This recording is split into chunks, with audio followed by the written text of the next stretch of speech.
and welcome to this episode of Season 4 of the Dr. Tech Show, where myself, Pauline Roche, and Sweyn Hunter, and sometimes guests like today, will Paul Clayton, talk about digital topics, including the world of online communications and digital inclusion, in a show which was the brainchild of digital storyteller, the late, and we much miss him, John Popham. Let's do a weather check. Paul, how are you, and how has the weather been this week where you are? I'm not sure Paul is actually there. Ah, And as Here I I speak, am. here he uh-huh. appears. Weather check, Paul. Weather check time. So it's just turned a bit bright. It's been overcast. A little bit chilly though. Hmm. But you got a t-shirt on, so you're I have. optimistic. Yeah. Well, I am optimistic. Sweyn, what about you and the weather? I'm back home now after my nearly 2 weeks away, and the weather has been kind of mixed. Not too cold though. And yeah, it's okay. It's not very great for July, but we'll Hmm. cope. What Yeah. about Birmingham? Birmingham is white clouds in the sky, so not great, and forecast rain at about 3 o'clock when I'm planning to go out, of course. But it's been mixed. Nothing, not roasting, but not freezing either. So yeah, t-shirt. I have short sleeves on, so again, I'm optimistic. So yeah, good news.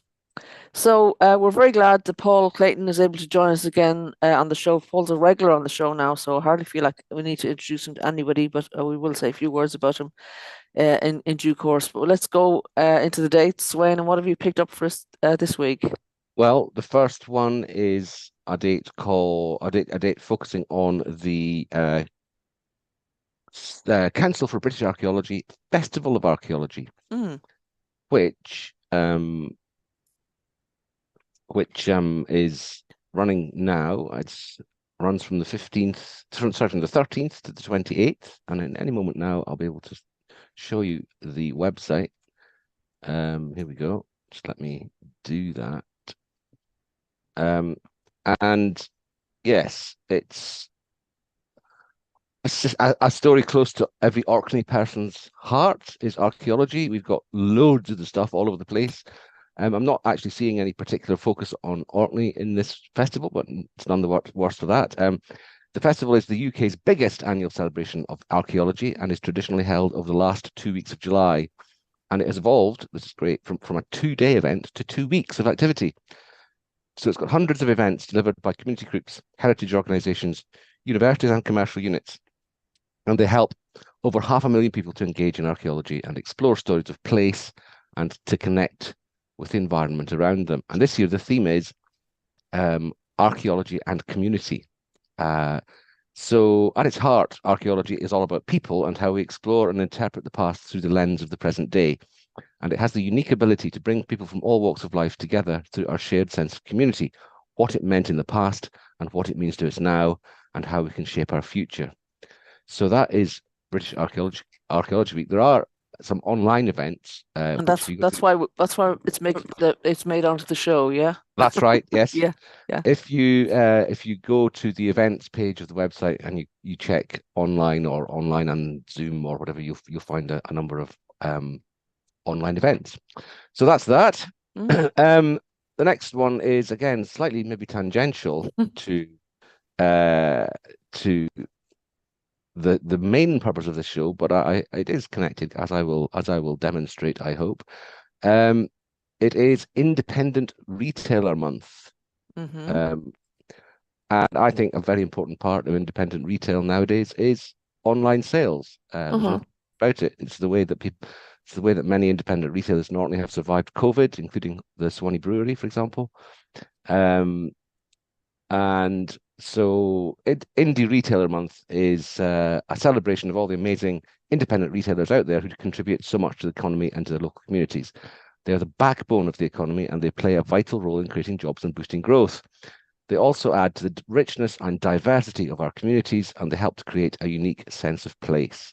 So it's a shop local event that runs annually throughout July, encouraging consumers to shop at independent retailers and highlighting their positive social and economic impact locally, nationally, and globally. So there's lots of different types of independent retailers. And by the way, this event I think is international. It's not just focused on the UK, because I think this is the example they give here is that a Chick-fil-A restaurant or Hallmark store can be a locally owned business through franchising. So some of the big names are actually at their when you bore down into them independent businesses. Or they can be locally owned and be tiny or middle-sized or even quite big. So all of them nowadays will be very alert to the online world, and that is why I have chosen those two events, those 2 dates, I should say, awareness days. Cool. Great. Well, yes, we do like to be eclectic on this show and sort of bring in things from the margins as well as the mainstream. So yeah, two nice inclusions there. Okay, for events, we've found a few, one of which is tomorrow. Actually, two of them are tomorrow. I think it's Perth in Scotland. That is in Scotland, Yeah. yes. Okay, so two Scottish ones, I think. Tomorrow, 16th of July, there's one called Digital Skills for Girls, Design Your Own Book Cover. And we found this on Eventbrite, and the context is to discover what it's like to be a graphic designer and play with the art of book cover design, plus get hands-on with Canva, which is a fun and user-friendly browser-based design tool you can continue experimenting with at home. So they have an agenda on their Eventbrite page, which includes introduction to graphic design and presentation of design brief, looking at Pinterest, book cover design research. So it's interesting to see. I haven't seen many references to Pinterest in the last while, so it's interesting to see it's still being used. I know it's still being used, but I just don't see it very much in the media that I usually check. Then at 6 o'clock at this event, there's looking at Canva, begin design on book cover templates, a snack break, very important, and then looking at Canva again, continue designs, optional extension task, and they do a presentation review. That sounds like a nice opportunity for girls. And as we know, girls and women tend to be less represented in the IT world, so it's good to see events targeted just at girls. The next one I picked up, also starting tomorrow, is free tech talks in Perth every Tuesday at 6 p.m. And this is again from the Eventbrite Gulf. It says, learn about cloud tech, AI tools, online safety, and more, perfect for all skill levels. Are you looking to enhance your digital skills and stay current with technology? Join us for our engaging and friendly Tech Talk series, tailored for all ages and skill levels. Best of all, it's completely free. And this is at the Learning Curve office, aka Bell Library. Great opportunity to ask questions, learn at your own pace, and connect with others in a supportive environment. So it starts tomorrow, and then they've got one a week for 8 weeks. And tomorrow's title is Discover the Cloud, and then following weeks are Boost Your Productivity with AI, Get Started with Programming, Stay Safe Online, Excel with Microsoft Office, pun on the word Excel, Make the Most of Google Suite, Understanding How Computers Work, and Explore the Future of Tech, which I think is a nice range of things to look at. I wouldn't mind going to some of those myself. Yes, sounds great. Yeah, all levels apparently. Yeah, good range of things. Yeah, not bad at all. And then on Wednesday, 17th of July, Dalkeith Library at Midlothian are doing part of their summer family learning, Lego movie making. There isn't much information on the Eventbrite page, but I think the title speaks for itself. So yeah, it sounds like another fun thing to do. Ever done any of that yourself, Paul or Sweyn? No, I've always wanted to. Mm. I did a little bit of stop motion experimenting, but didn't get very far. Sounds great fun though. Yeah. It was a great thing. Stop motion video making was a great thing at primary school when my children were at that stage. I've never done any myself. By the way, you've got a clean sweep of events all in Scotland so far, because Clayton is also in Scotland. So there we are. Exactly. No coincidence. We will talk about our meeting as Open Data Camp in a moment when we have a story about that. And then the final one is from our friends in London, who Paul is very conversant with, Clear Community Web, and Casper's crew are running healthy digital workshops starting next week, Monday 22nd of July, and then the 5th and 19th of August. helping you to learn how to navigate and manage your health online. And I found this on Twitter or X, and it just seemed like an interesting set of workshops, to just look at the health apps and so on. I think, there are some people who are finding the apps a bit of a struggle. We had a story, I think, last week, the last episode, where people were saying that they were noticing people coming to doctor surgeries and saying that they were struggling with the health apps. So, I mean, these workshops would obviously help with that. But we still need to encourage people to have alternatives if they can't use the app or don't want to use the app for whatever reason. Okay, and so we move on to formally welcome our guest today, Paul Clayton. Paul, as regular listeners to the show will know, has been a guest on the show many times before, and in some ways needs no introduction. But if you're new to the show, yes, Paul's LinkedIn page is up on the screen now, and he put under his headline is ICT training for local organizations. And looking at the about section, Paul considers himself a creative, self-taught and motivated individual with working experience as a teacher, internet technical support analyst, art worker, salesperson, and other roles in a variety of service industries where teamwork is essential. He works in a variety of communities and with people of all ages and abilities, and this has helped develop communication and engagement skills. So, Paul, very welcome back to the show. Your current company, I think, that you have now is called Comfortably Digital. I know. Yeah. No, it's good. Digital. Good title. Yeah. It's I've been working with a marketeer lately. I've had a very experienced marketeer via Link Up London, who provide high-level executives to help out with projects. And she was very, very, very experienced and really useful, but she kept on going, yeah, digitally comfortable. Oh, right, in that order. Okay. Yeah, which I found Yeah. quite funny. Yeah. Found quite funny. Yeah. So yes, yeah, we sort of going through the phases of trying to get some funding together and trying to get some assets so we can really move on. Mm-hmm. I've been talking to Greenwich University about becoming a student, and by extension, I know. I can recommend it. I can recommend it. Thanks. I'm really keen, actually, to pursue it. It feels like a little piece that's missing from sort of my career, or just in general. But also, I've noticed that I think it's Leeds, 100% digital in Leeds, have a big, not just a liaison with the council, but also with Leeds University. And I think for me, that would be a great thing if I could do that in Greenwich. It would make me very happy. And what would you be studying, Paul? What are you considering studying? It's teaching adults, FE. Okay. So to Been formalize some of the teaching you've already been doing. Yeah. For 20 years. Yeah. Yeah. There's a sort of a sad story attributed as to why I didn't get a degree back then, but that's not worth going into right now. Okay. But no, the time is upon me to have a go now.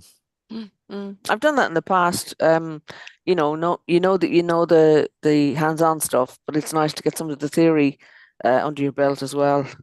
So yeah, not bad. And how are things otherwise? You're still doing the do in community settings? Well, it's all sort of taken a tumble. Like I said, I'm to do the fundraising. Still doing the do. Now, albeit in a slightly different fashion. Things are sort of not a lot of projects at the moment. Just the regular project with Mycenae House I've been with for over 5 years now, going on 6, I would say. That's still going on. I've also been.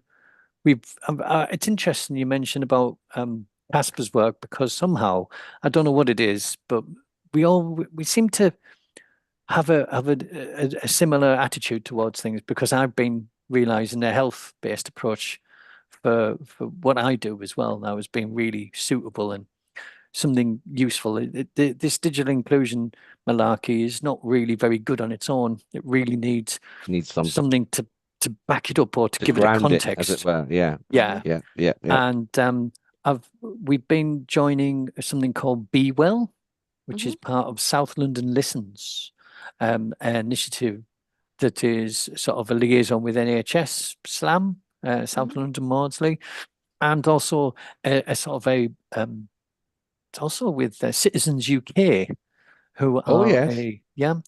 and they provide a There sort of there was a project coordinated on, I think it was funded by BT, by Citizens UK in Orkney a few years ago now. And in right. fact, all over parts of Scotland, it was very much a digital inclusion, get online type thing, maybe 7 or 8 years ago. Right. Yeah, I think they're quite a good organisation myself. Yeah, they seem really interesting in as much that they're looking for community leaders are looking to try and bind people to. This is a sort of mental health awareness network, I have a effectively. feeling that the women who now run the More Collective, the agency in Scotland, I think they started as digital Citizens Online I think you're coordinators. right. I think they I did. think you're right. Citizen Online, who are also merging with AbilityNet. That's right. Okay, Yeah. didn't know Yeah, that. we Yeah. picked that up. Yeah. And the Well, More Collective, I actually got in touch with some time Oh, ago yeah. because I they're was so great. taken They're by their fantastic. approach to what they were doing. Yeah. I went and researched the software approaches that they were using to Yeah. assist people remotely. I thought it was a really good way of doing it. Yep. Interestingly, I've seen it really done badly here in Southeast London, where they've locked down the machines to the point where it's almost Oh, unusable. so that they can support them more cleverly. Yes, that's a very Yeah. IT view of the world, that one, I have to say. It, Me it, being it, mainly in IT after well, all is said and done. it's more of a corporate approach that's gone wrong for Yeah, a corporate consumer IT. It's approach. definitely a corporate IT approach. There's no Yeah, question it about that. is Yeah. absolutely. But they did what the More Collective did was really, really. Well, I thought it was just great. But I couldn't really roll anything out at the time with that. So yes, I'm doing bits and pieces as still. Not so much as I have been though, but definitely shift and focus. Trying to there's also we're trying to get some funding from Healthier Greenwich. So what the narrative is about health inequalities, a lot of what we do ends up being about helping people just communicate. And I'm really keen to help with resolving NHS app issues, ironically. Yeah. Um, Yeah. yeah, but I'm finding that's really interesting. There's a whole bunch of things I'm seeing now with how NHS professionals engage with patients is that there's a huge. I'll tell you something from experience that I was in a patient reference group for about 3 years in Lewisham, and in that time, the amount of jargon that they used internally was really it was extreme. But then what happened? It was an added twist. You'd get the same acronym, but with a different meaning given the Ooh, context. No, you never not good. really. Oh, it was Mhm. terrible.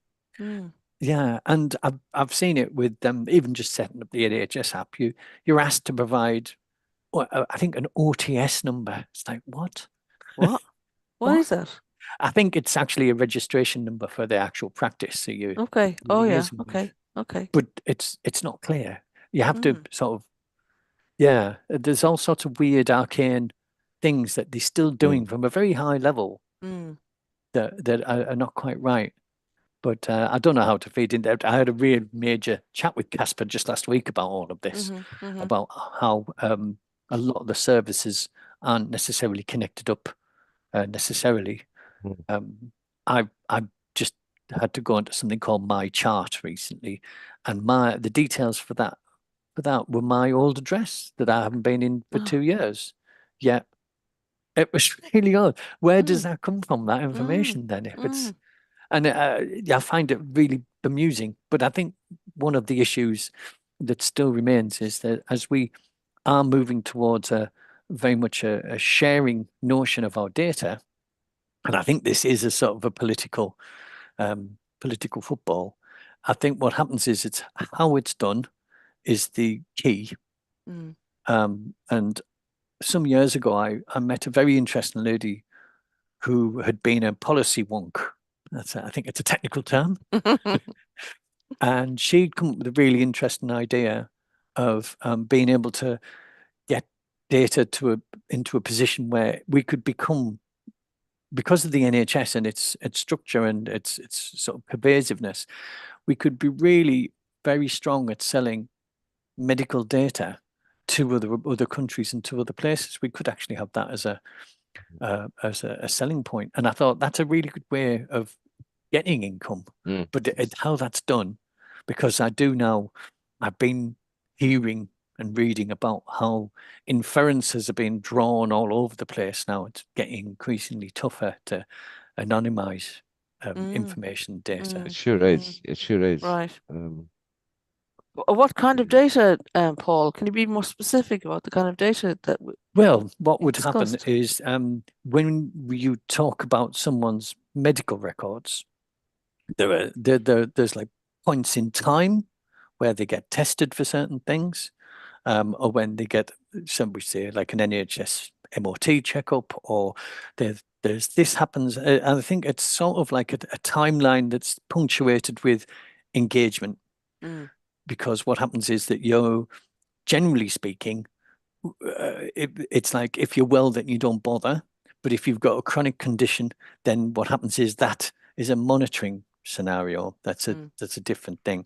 Interestingly, I was doing work with a platform called Health Herd, which is very much about self-monitoring, especially for people who are neurodiverse and don't necessarily monitor themselves that well. So the chronic issues and what you could say, that's a veiled term for people who are disabled sometimes. Then they have an ongoing scenario and how that is recorded and what that outlines. There's a sort of narrative in there, but what happens is that may not be that it can be quite unique in some ways, an individual, but in others it may not. And there are things that point towards how it may be like you've gone to a certain premises or certain GP practice, and that pins you down to a geographical area. So it's like trying to strip away all of those extra details about, like, for example, O-type, or being O-type with your blood, it's very rare. And that limits down it to a whole bunch of people again. So it's like how that gets anonymized is quite a task, I imagine. Yeah. Interesting.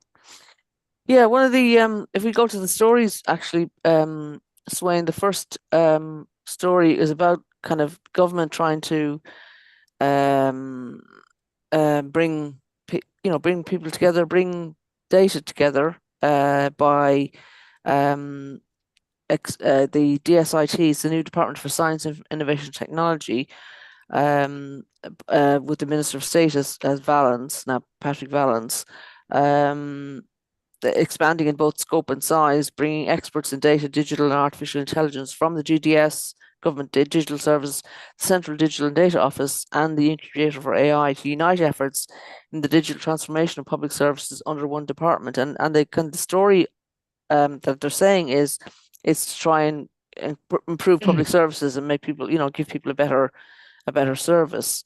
But it's whether that will actually work. It says this measure is intended to improve the British public's experience of interacting with the government, also expected to help remove roadblocks to sharing data across the public sector. This is so important, as the article says, as is the commitment to ensure the government has the right infrastructure and regulation to become more digital. The new DSIT Secretary of State, Peter Kyle, has said that DSIT is to become the centre for digital expertise and delivery in government, improving how the government and public services interact with citizens. We will act as a leader and partner across government, with industry and the research communities to boost Britain's economic performance and power up our public services to improve the lives and life chances of people through the application of science and technology. What are your thoughts, Paul, about this, the new government and the kind of promises they're making, or the kind of aspirations they seem to be having? What are you thinking? You're muted. Here I am. You can hear me now. Yeah. I'm waiting and watching. Really, I'm being very cagey.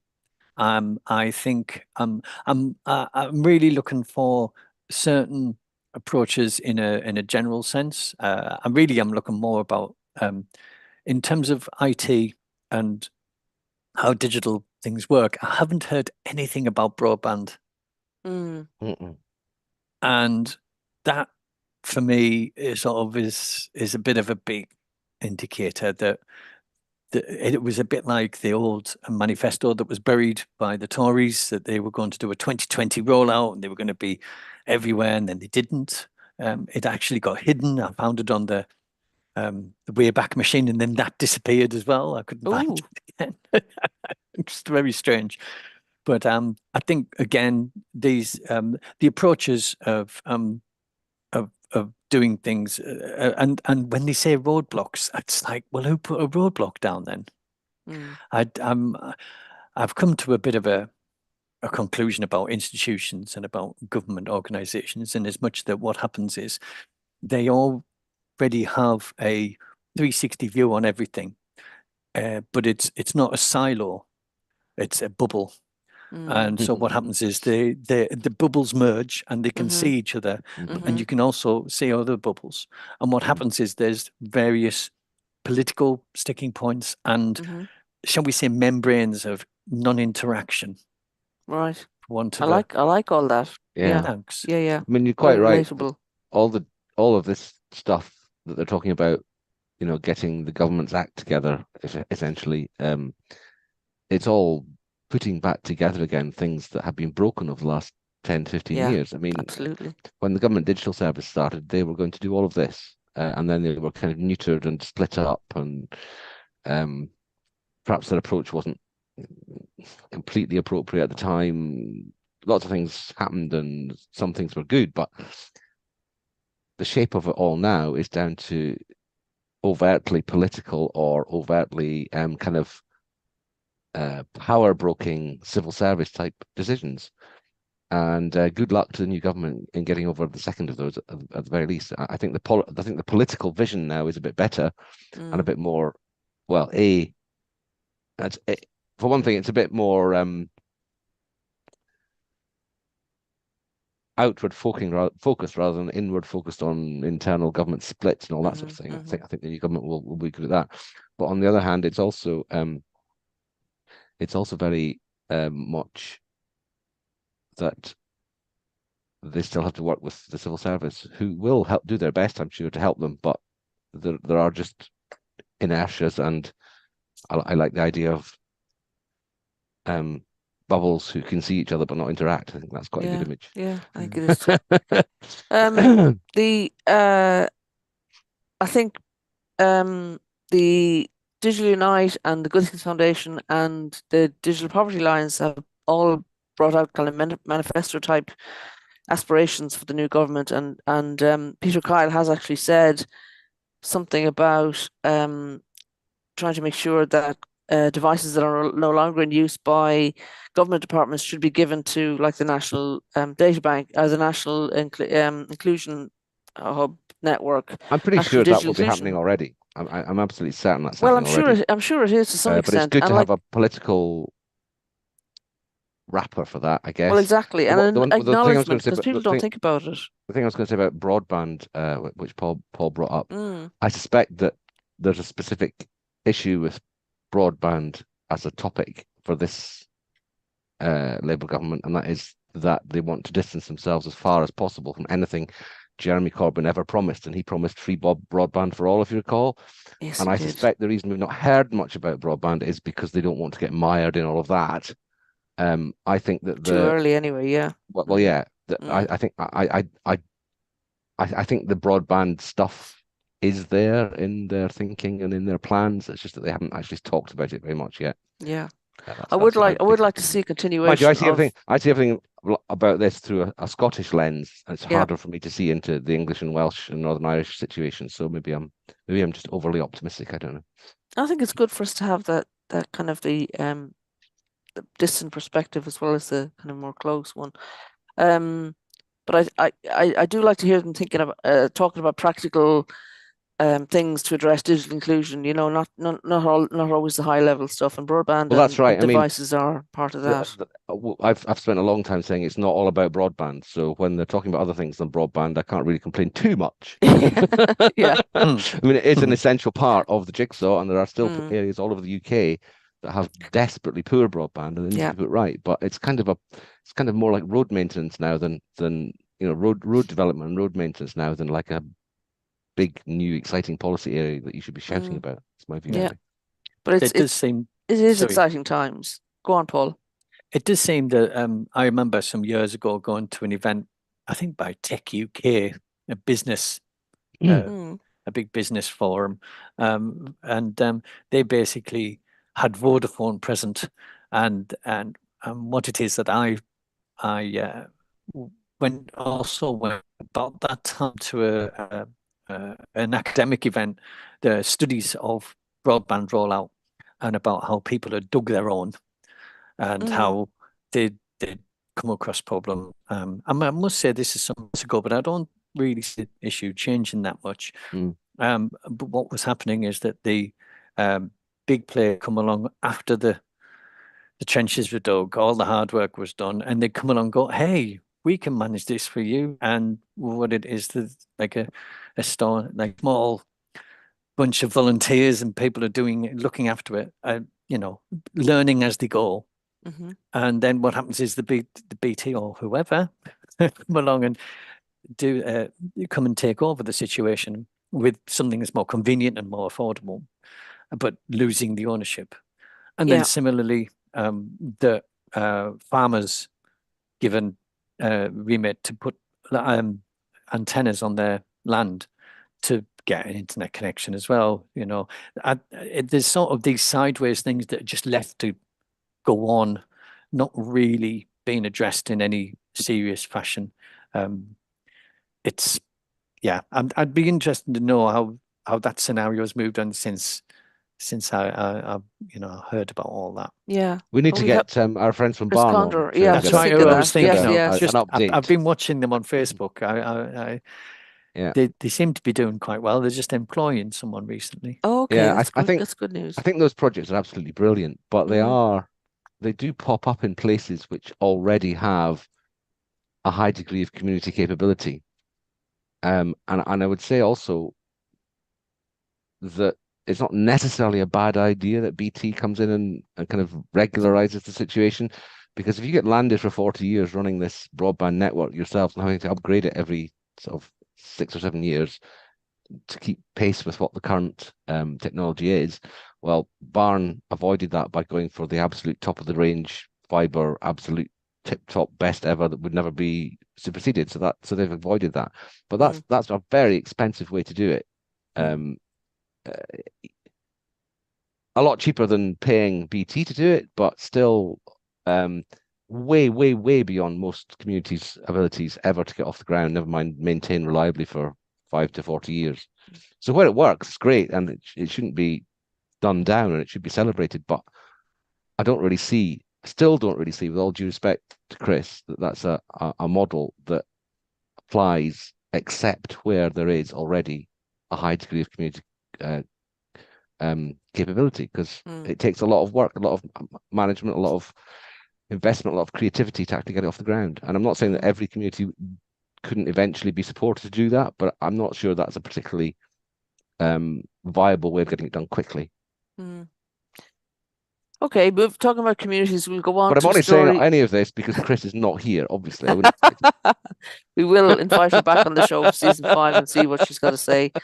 It was time we caught up it. with her anyway. Yeah, we move on to the next story, which is about libraries, which is one of our favorite topics. And when we go back to time and again, because they are hotbeds of digital inclusion. And this is a story from Prospect Magazine, with the headline "Our libraries are on borrowed time," and it talks a lot about Birmingham and the situation in Birmingham, which we're familiar with. There's talk about closing a number of the branch libraries or turning them into so-called community libraries run by, or at least helped to run by voluntary organizations. But that's a longer story. But this story also goes into the national picture, and it's saying for libraries across the country, we urgently need the incoming government to place a long overdue focus on libraries and to develop a supporting national strategy, bringing together all of the library ecosystem, including public, school, national, university, and specialist libraries. Libraries are a key part of the infrastructure of democracy. In Ukraine, libraries are being deliberately attacked by Russian forces, the article says. Here we are effectively attacking our own provision through severe cuts to funding. The article goes on to say, in many ways, libraries today are extremely successful, trusted by communities, and in the Ipsos survey on veracity, by the way, librarians are in the top 3 of the trusted people in society, which is great to know. Trusted by communities, they're also places of innovation, deeply involved in the provision of digital literacy and skills, as well as in digitizing their collections and in managing and preserving digital information. They're among the only genuinely open public facilities that remain free and are not transactional in their delivery of a service. Young and old can mingle safely together, whether in the pursuit of self-improvement, education support, access to information about health or benefits, knowledge to support business development, or just the enjoyment of reading, culture, and learning. Libraries help combat loneliness, encourage empathy, and enable people to engage within modern democracy. Unfortunately, the sad part of the story is more than a decade of austerity has, however, ravaged the public library sector. And the writer says he's reminded of Alexei Sayle's remark, austerity is the belief that the 2008 global financial crisis was caused by there being too many public libraries in Wolverhampton. And a sad statistic from the article is more than 800 public libraries directly run by councils have closed since 2010. So a very sorry picture really for libraries up and down the country. And I do think that a national library ecosystem needs to be developed. As it is, each local authority gets to decide what is a comprehensive and efficient library service for people in their areas. And in Birmingham, the definition currently is not what I would call either comprehensive or efficient. And certainly the plan to close libraries or change the way they are now is not one. Paul, do you use libraries much in the work that you do? I used to do an awful lot of work with libraries historically. One of the things I've been doing lately is slightly different. It's the creative work. You can see behind me my homage to Poundland, actually, that I've been starting on. And what I've also got various other paintings that I've done of Deptford High Street and other areas. But one of them's on tour at the moment, round libraries in Lewisham. It was Deptford Job Centre in 2012, just after it shut down. I don't think I've ever mentioned this, but I've made a colouring book of social history. No. And this also went on tour with it. But unfortunately, due to one thing or another, I haven't been able to go and meet. We were going to arrange colouring in sessions for young ones to have a go. They're not all job centres. It's not just job centres; it's other things too. Well, I hope if young people came to fill in job centres, they'd be a bit more colourful than they are at the moment. Yeah, go on. Yeah. So with libraries, I've been always been really happy to engage with them. They've always been the nicest of people. I've found. I've always had a real draw to them, and I know that they get pushed into doing so much more. I know that with regard to doing digital inclusion, the Learn My Way packages are sort of installed in every library I've been to around in Southeast London. But what happens is that the librarian is there to work with people to go through it, and they don't really have a trainer necessarily. And I think that causes issues. Yeah, it does. And they've got enough to do. It's I think, and also there's issues around the Learn My Way online learning style as well. As a teacher, I've got issues with that as well, because historically they used to have booklets to track your progress. That doesn't happen now. But nonetheless, I think libraries are really, and I mean, what's happened in Southeast London in various parts, I know that there's something called V22 who've taken over various, I think they're volunteer driven, but it's an organization that runs at least I think 3 libraries. And there's another one in New Cross nearby that's purely volunteer driven, and another one in Crofton Park. So what's happened is that they've been turned into community libraries where they've been run by volunteers.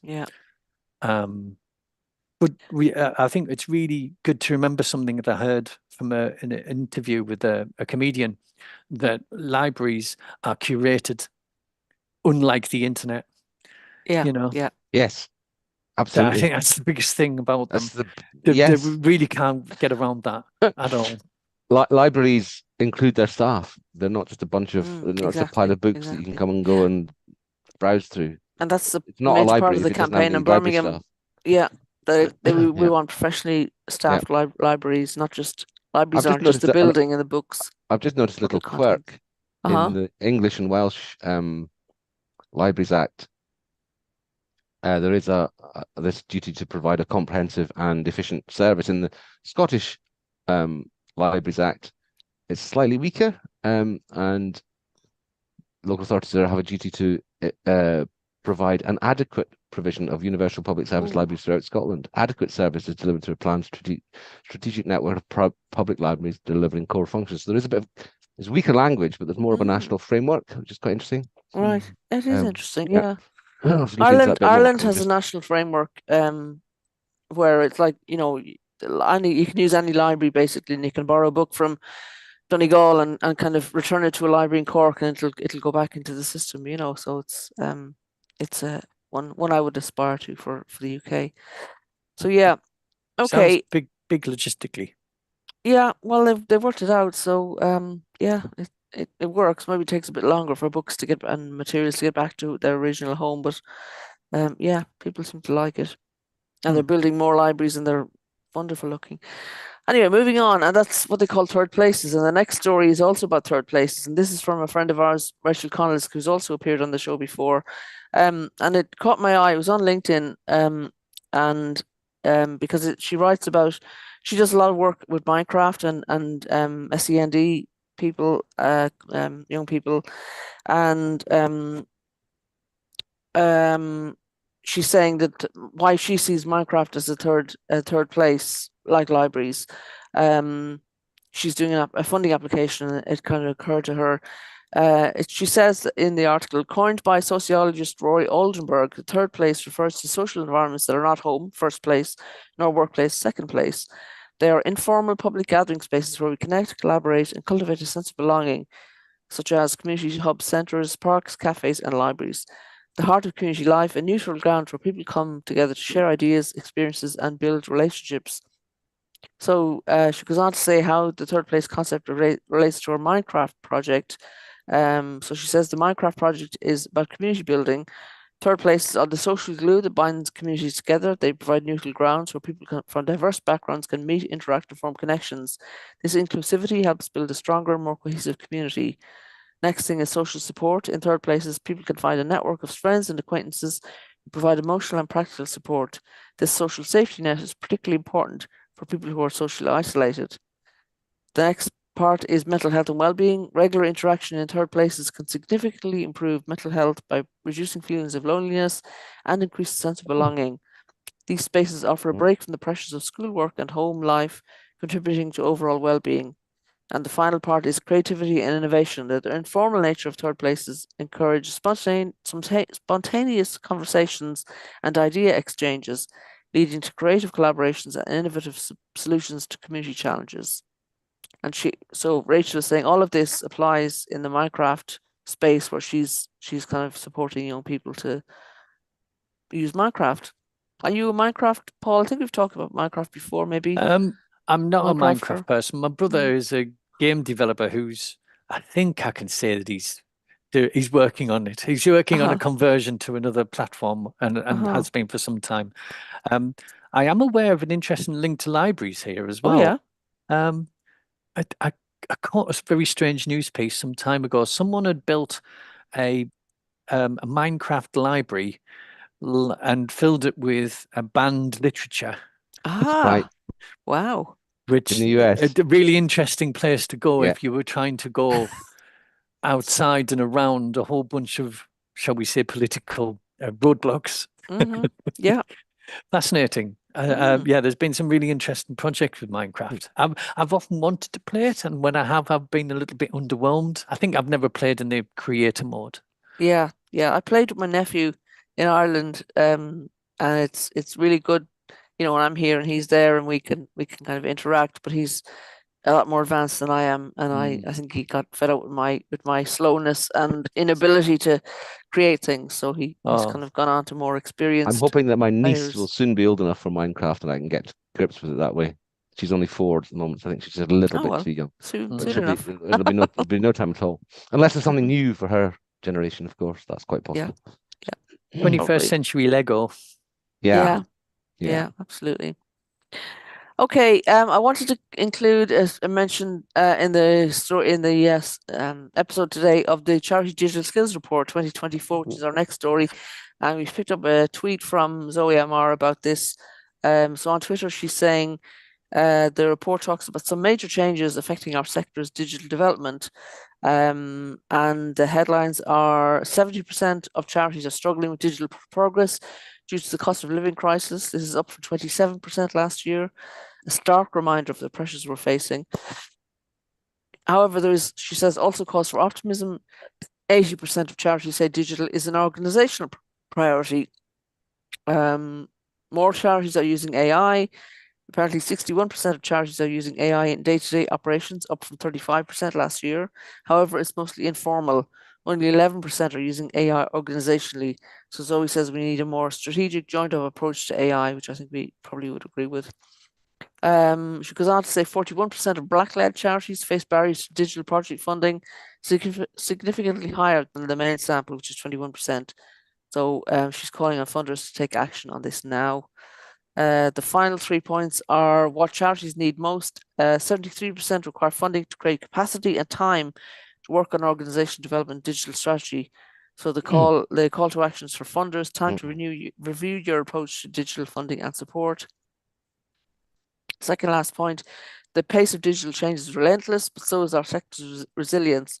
As part of the report, they're sharing stories of charities who are using digital creatively to increase their impact. And the final number is that there were 635 respondents to the survey this year, up from 524, I think, last year. So a good increase, but obviously room for lots more because so many of us are in charities and looking at digital.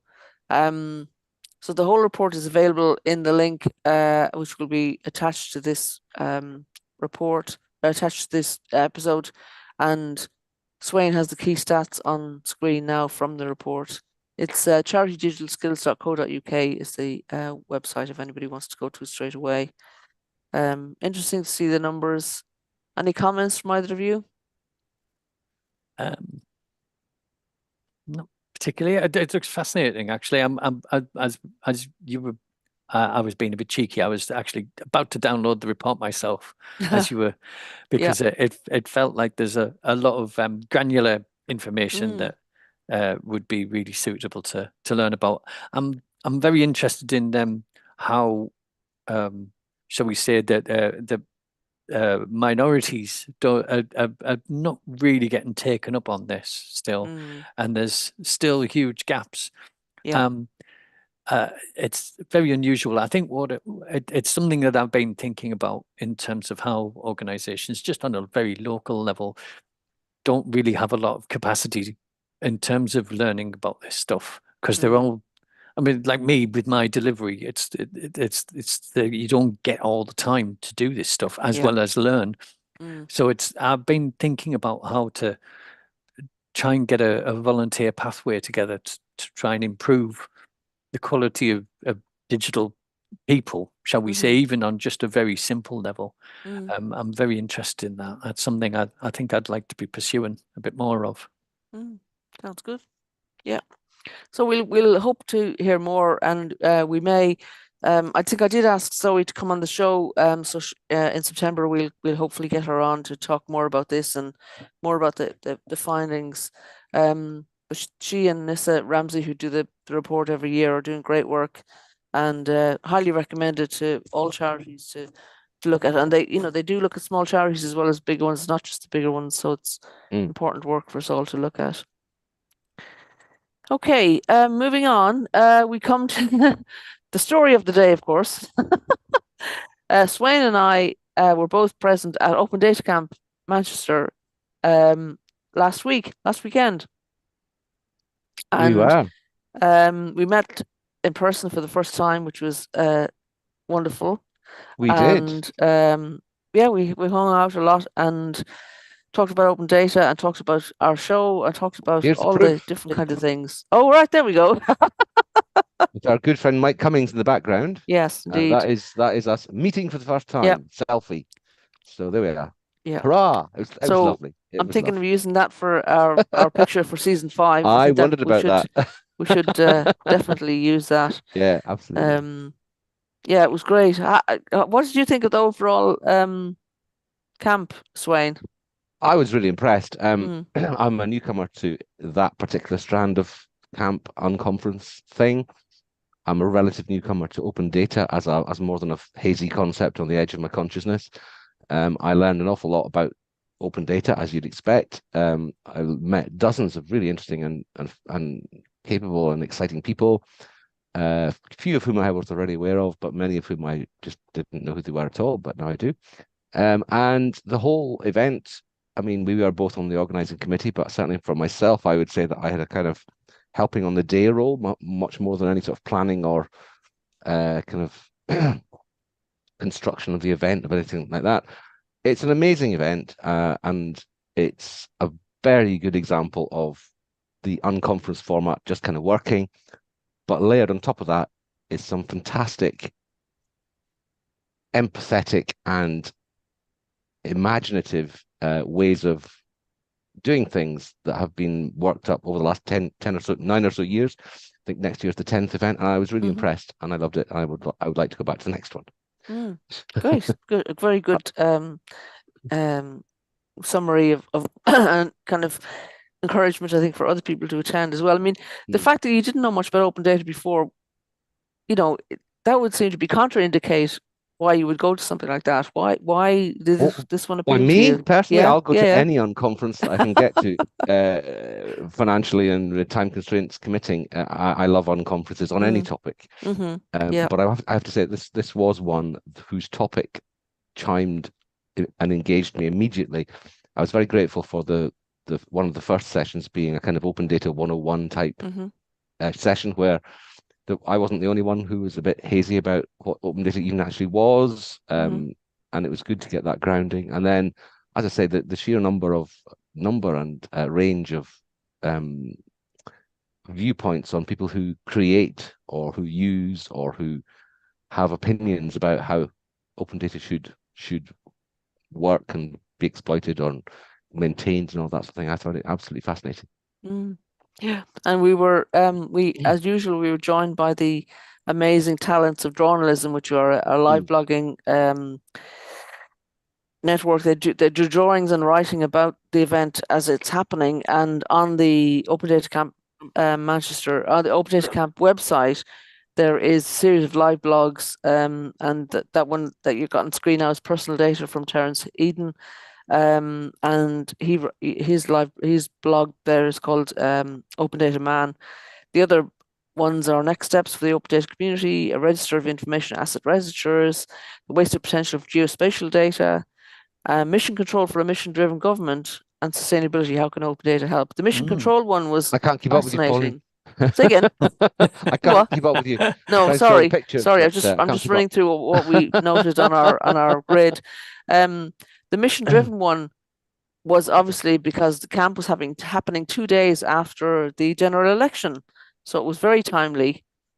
We didn't know, obviously, when we were planning the original to have the open data camp, that it was going to be so close to the election. But